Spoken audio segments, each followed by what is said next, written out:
Ousmane Sonko, il est tellement pathétique. Les gars, arrêtons, qu'on se dise la vérité une bonne fois pour toutes. Yawar neni hen, négligence neni hen, manque de considération neni hen. Ah, welani ha welande kongol ngol be ngani nande ngol don be nanne maram ko hejira.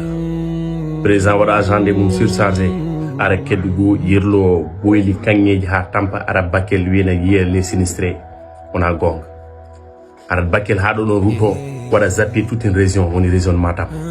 Nyanden non 4 ministres wari alors que plus de 200 000 sinistrés nanton. Wala njilungu wona les sinistrés wadde Matam ala les sinistrés. Ba ngani nando be nanado une région oubliée. So premier ministre vient ouvre on wara dégager une enveloppe de 8 milliards par les sinistrés. Orda min dede garba ha ho sali yettare on nyande ministre be nay mbadi don jettay on.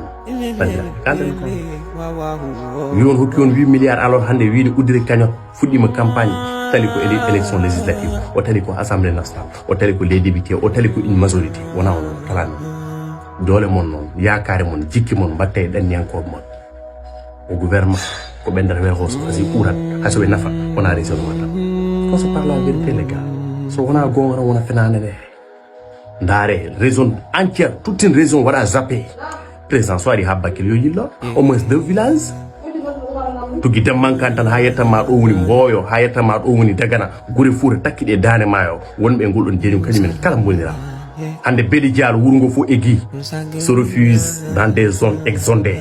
On se parle la vérité les gars, on a rien contre ce pouvoir ason ngitino Mauritanie lamino leydi ni on s'en fout mais juste non ko yo wat équité yo wat transparence Ousmane Sonko wion nganda ko wadi on enveloppe 8 milliards ande nodde toutes les patriotes yo mbat cotiser ngam campagne udiri campagne janguma ya Dakar Arena.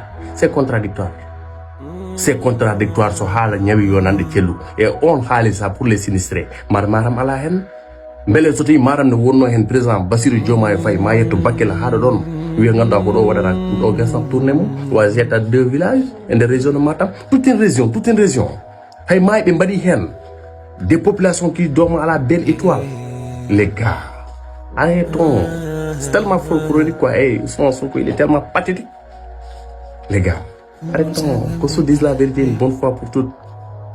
Yawar neni hen, négligence neni hen, manque de considération neni hen.